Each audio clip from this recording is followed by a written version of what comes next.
with the right governance in place, AI can be a force of knowledge, democratization of information. It will help us probably tackle some of the biggest challenges that we have in this time. But at the same time, we need to make sure that the innovation is steered into a direction that works for everyone.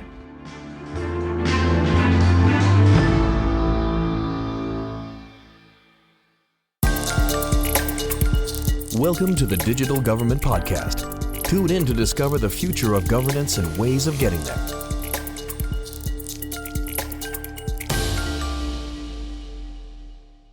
Welcome everyone to another episode of the Digital Government Podcast hosted by yours truly, Federico Plantera, journalist, sociologist, and researcher. Today addressing, again, artificial intelligence as a topic, but from a different angle, and I would say also under a different umbrella.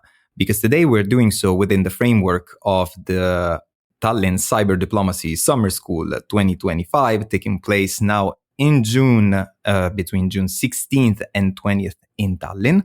And today we're conversing with Lucia Velasco, AI Policy Lead at the UN Office for Digital and Emerging Technologies, about the fact that artificial intelligence is front and center on the policy agenda.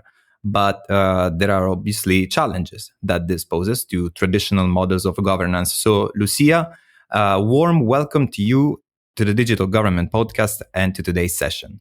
Many thanks, Federico. Very happy to be here with you today. Exactly as we were anticipating, artificial intelligence undoubtedly offers unprecedented opportunities, but this also means that probably it presents unprecedented challenges, let's say, especially, as we said, to more traditional models of governance, which perhaps could be found not just at the national government level, but also in the international sphere. So today we're talking basically about how cyber diplomats, given the focus that we have as part of the Tallinn Cyber Diplomacy Summer School, how cyber diplomats and multilateral actors can shape more effective or inclusive AI governance models. And I would start from an even more helicopter view, let's say, on this point, which is we need to understand in the first place, basically, why AI governance matters and why does it matter now. So to give an introduction to this, how would you explain AI governance to someone new to the topic, and what does it actually involve? I always find this the most difficult question, but I can try to answer by saying that AI governance first is something that is being created now. It's very recent. It hasn't been there for a long time. And my perhaps definition would be as the rule book of or the rules of the road for artificial intelligence. It's a framework of policies, also regulations, guidelines that we as a society create to ensure that AI is developed and used in a way that is safe, fair, and in the end beneficial to humanity. But it's also something layered. Oftentimes people confuse governance with regulation, and I don't think they're equivalent. A regulation is a form of governance, but not necessarily governance itself or the only way of understanding governance. I mean by this that there's the governance of AI. It's a layered system where we have different levels with different roles and different powers.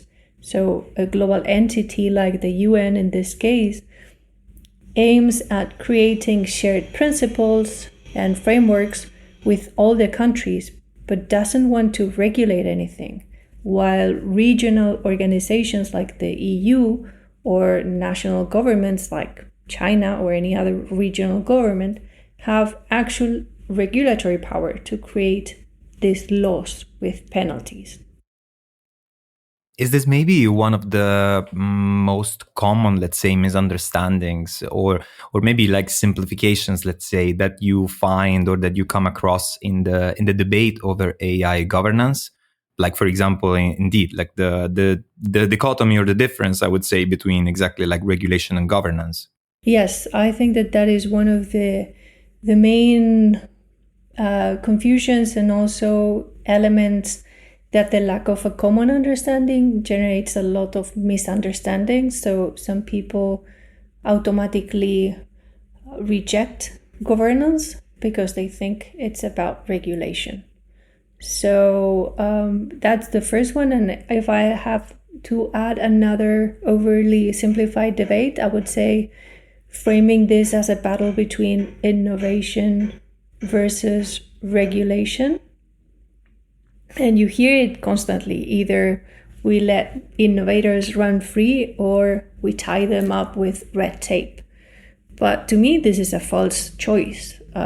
It's like, and this is an example that has been put many times, but with cars, we have seat belts, airbags, traffic laws. Did any of them stop the industry? No, they built public trust and they made it possible for everyone to use that technology safely. So I've been always convinced that smart rules for AI can do the same, create a stable market with trust that actually spurs innovation. One thing that I'm wondering, hearing about, also connecting what you just said with the fact that we're talking about a rather like international sphere, let's say, in this episode is, but do you think that this sort of like fragmentation in the understanding over AI governance, what does it mean and what does it entail? Is it sort of a given? Like, is it something that we just need to deal with and will always be there? Or is it something that instead can be reconciled a little bit more? I believe that it can be improved, and that is one perfect example of the work of cyber diplomats. And what their job is to use common concepts to improve common understanding of things. And obviously, you will always navigate in a territory of not perfectly defined terms. But at the same time, I believe that we need to work together towards that. And probably one of the reasons why this hasn't happened so far, it's because we haven't had a place where all the governments could meet at the same time in the same place. We've been witnessing a number of initiatives with different number of countries participating, but there was lacking a global forum to have them all together. And that is what the United Nations is trying to accomplish. And since we're talking of countries, we obviously cannot forget that countries are now starting to dip their toes, let's say, into developing national AI strategies. So together with this point, I would ask you, why is it so important for countries to work on AI governance right now? And at the same time, within this framework, the national AI strategies, what are they trying to achieve? The urgency comes down to three or four big reasons. One is the speed. AI is developing super fast. We're seeing developments and breakthroughs every few months or less, sometimes every few weeks. And the technology is already being integrated in our lives and into critical areas of our lives, like healthcare, finance, transportation. So without clear rules or safeguards, we risk deploying systems that can cause real harm. Second is the scale. And we learned this very quick with ChatGPT when it reached 100 million users in a record time. AI isn't confined by borders, and a system deployed in one country can be, or developed in one country can be globally overnight. So this makes it a truly international challenge. If countries don't coordinate, we can end up with a patchwork of different approaches, regulations, rules, or even worse, we can have a global race to the bottom on safety, ethics, or even to economic opportunities. The third I would mention are the risks, very connected to the scale. If, we are already seeing issues with algorithmic bias, credit scoring, and most recently the explosion of deep fakes that are really hard to tell when it's real and when it's not. So if you add to this the potential of misuse by bad actors or even loss of human oversight, we need to get ahead of all these threats. And I don't want to end without saying the opportunity angle, because to me, with the right governance in place, AI can be a force of knowledge, democratization of information.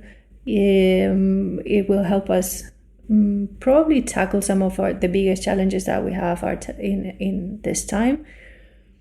But at the same time, we need to make sure that the innovation is steered into a direction that works for everyone.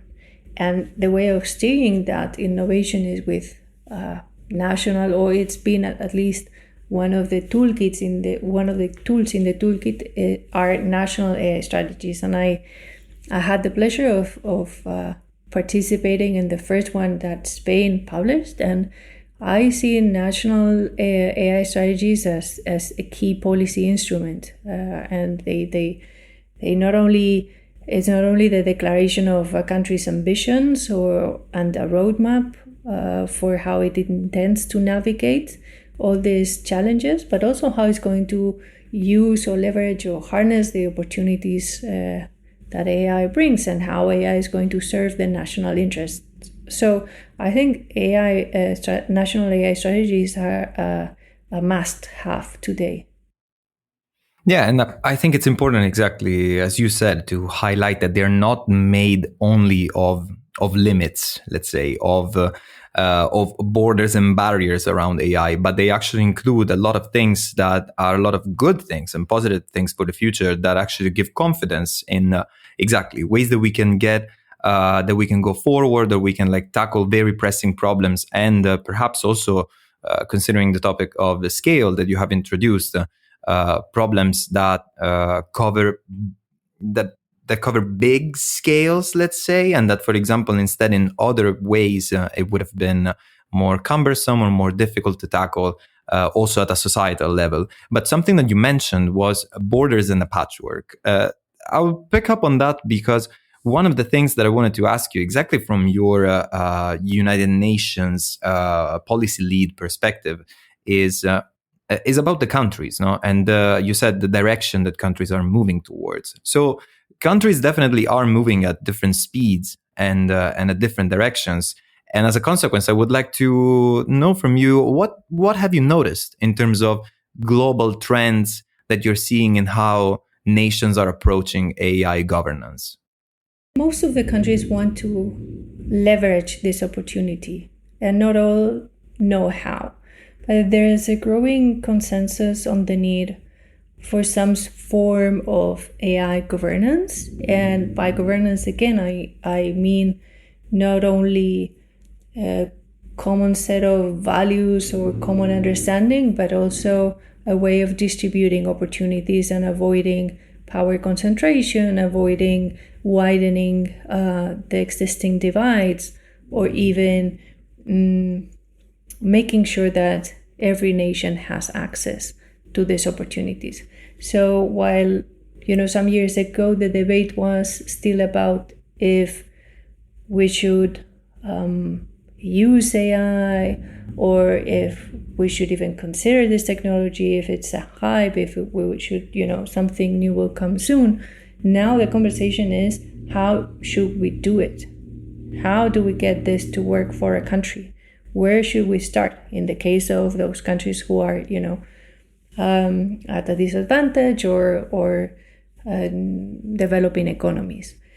Second, I would say that we are also seeing an emergence of different models. Some are more sovereign oriented, some are more collaborative, some are more based on rules, and that is mainly EU, but not only.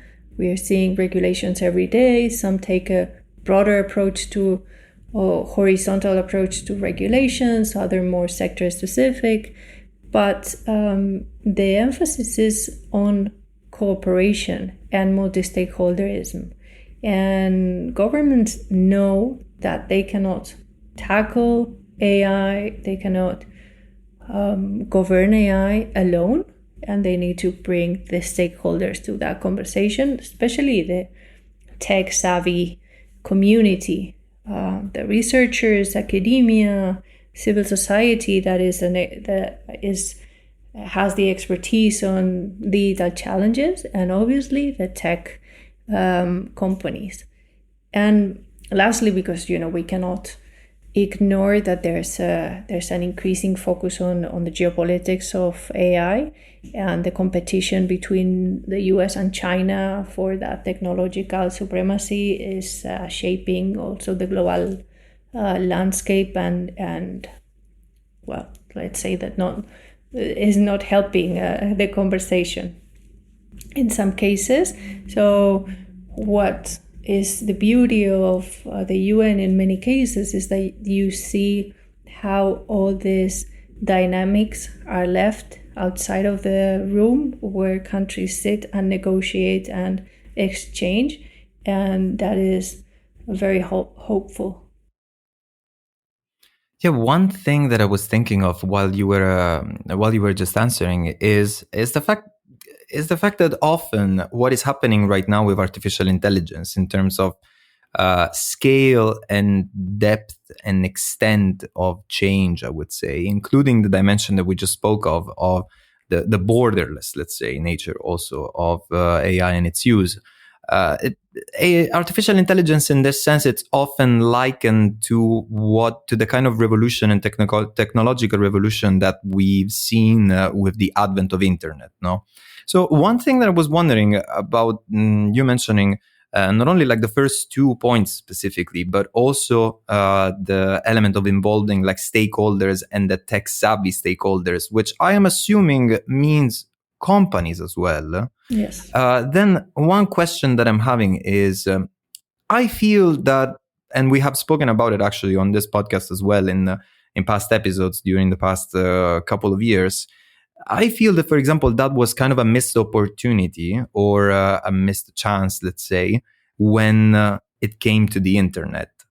What would make it or could make it different instead about AI this time in order to understand what the risks, but also the opportunities from this revolution and technological revolution could be, and doing it more in a more collegial way, let's say, than it happened with the internet instead before?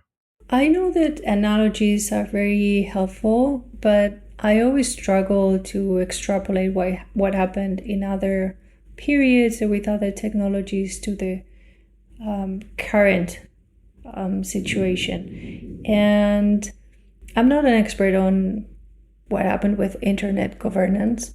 I wouldn't see, even if AI is as disruptive as internet and it's a general purpose technology, I don't think it's comparable because AI it's a total technology. It's already influencing economic power, military supremacy, social interactions, even the way we think. So it's quite different, and precisely because the nature is so global and it's going to affect every sector and it's going to keep evolving, and the capabilities of this technology are evolving and are surprising even the researchers every day. I don't see the need of more reasons to work together to actually govern a technology, or at least understand it, or try to have a common understanding. The basis of everything should be a common understanding. We see regulations, we see papers from different geographies calling the same things with different names, and that creates a lot of difficulties in having a common understanding of what is that we're talking about. So I would start with the basics, with common taxonomies, with common understanding, or at least possible scenarios or possible futures around the technology, on amplifying the radius that you are looking at in terms of the impact of the technology, and not only think in your country or your region, also consider the globe, because there's the ultra dependency from many countries from others. And in that sense, I think that this is the perfect moment to introduce exactly a little bit more your department, your office, let's say. So what could you tell us about the UN Office for Digital and Emerging Technologies, and also about the working group that launched this year in connection to what we are addressing in this podcast episode, and perhaps as well with exactly your involvement in this year's Tallinn Cyber Diplomacy Summer School?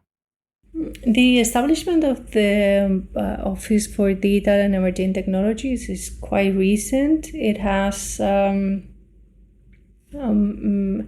barely 6 months, and is a significant step in the UN's efforts to address the challenges and opportunities of this era, but also to be fit for purpose.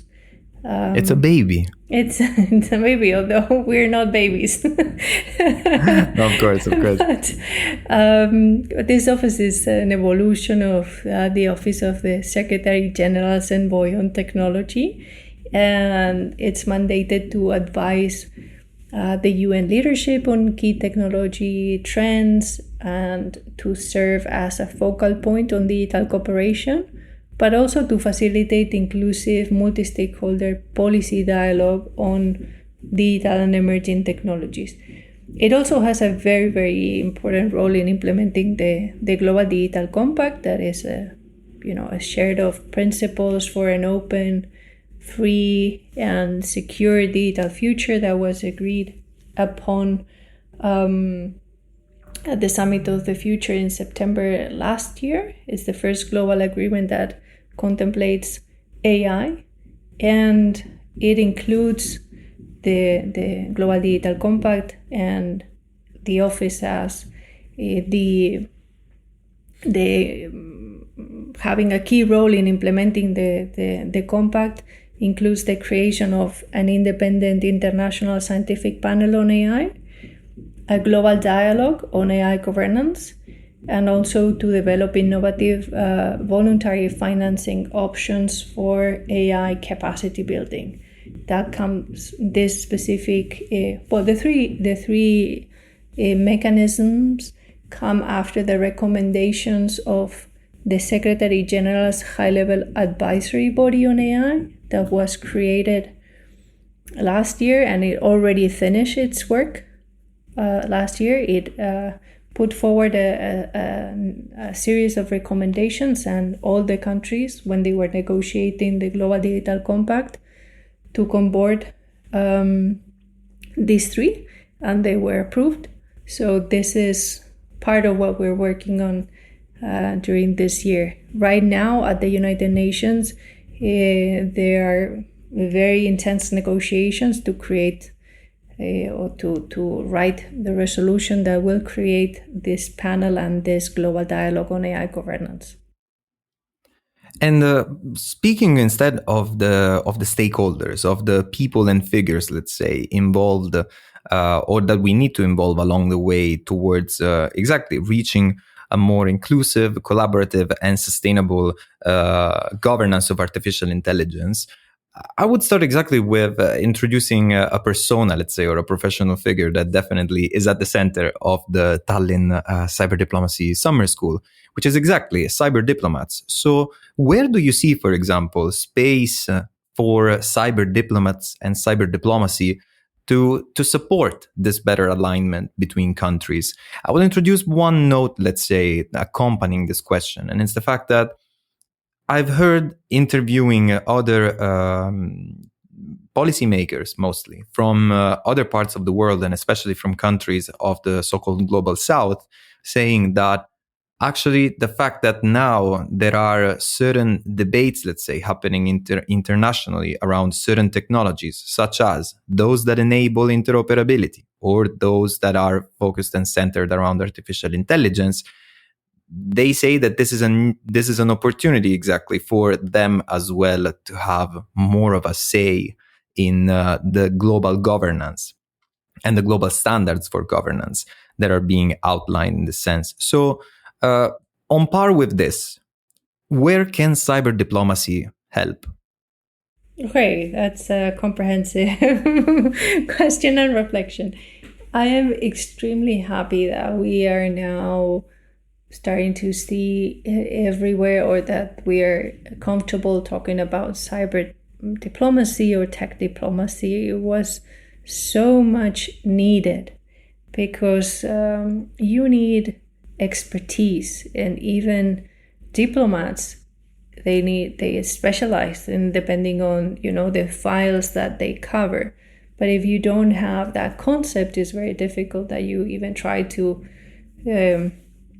learn what it's about. So now, as the concept is more and more accepted and broadened, and in this academy is a clear example of that capacity building exercise, they play a key role because there's so many processes right now tackling emerging technologies. In this case, AI at the UN, but there are other multilateral fora and other discussions ongoing where diplomats need to exercise their unique position to act as on one hand, conveners, but also facilitators in a very complex world with many interests that are confronted, with gaps in knowledge, with a very technical world of AI experts, and then a very political world of obviously policymakers. So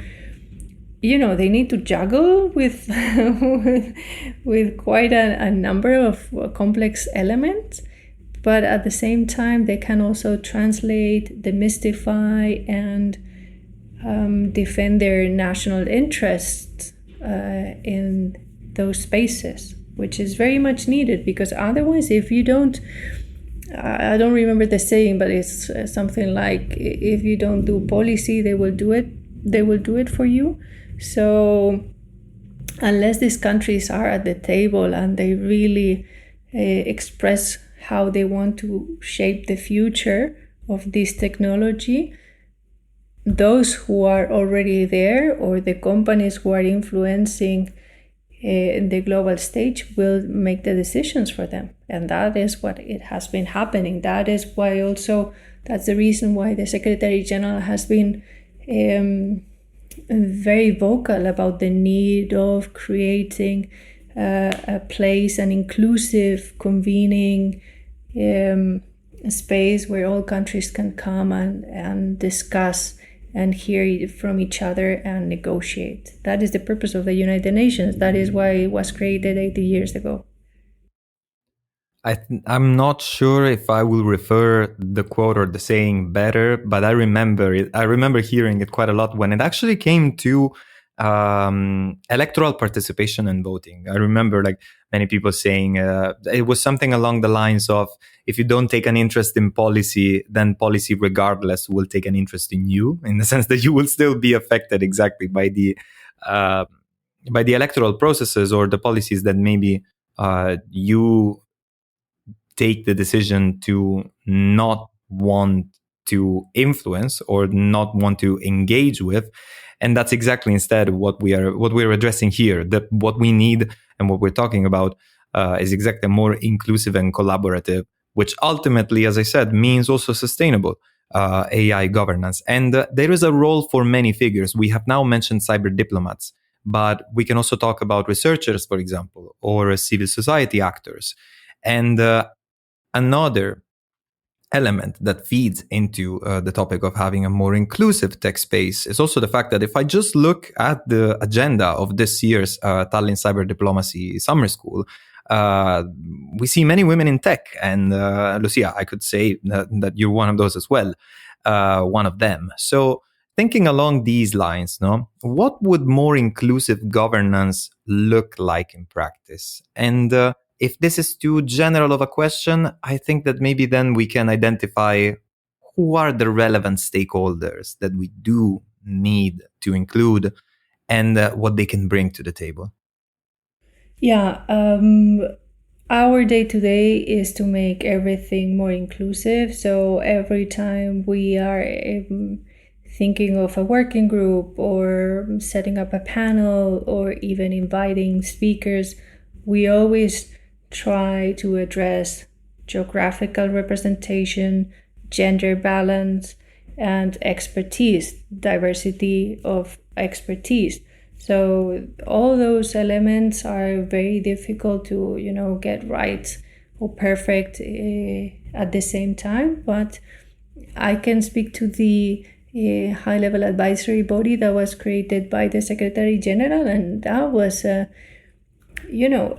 organ that had 40 persons where it was gender balance with very different backgrounds, with geographical representation from the 5 regions that comprise the UN. So I think that's always a good start, making sure that half of the population, women, is able to meaningfully participate, is not only being the moderator, is not only being, there sitting and smiling, it's also creating the conditions for them, for us to participate.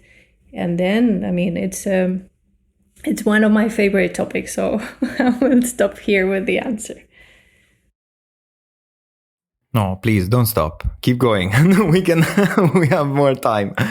But we actually have, but you're right, because actually we have time only for one more thing that I think could be a very good closing question to this episode of the Digital Government Podcast.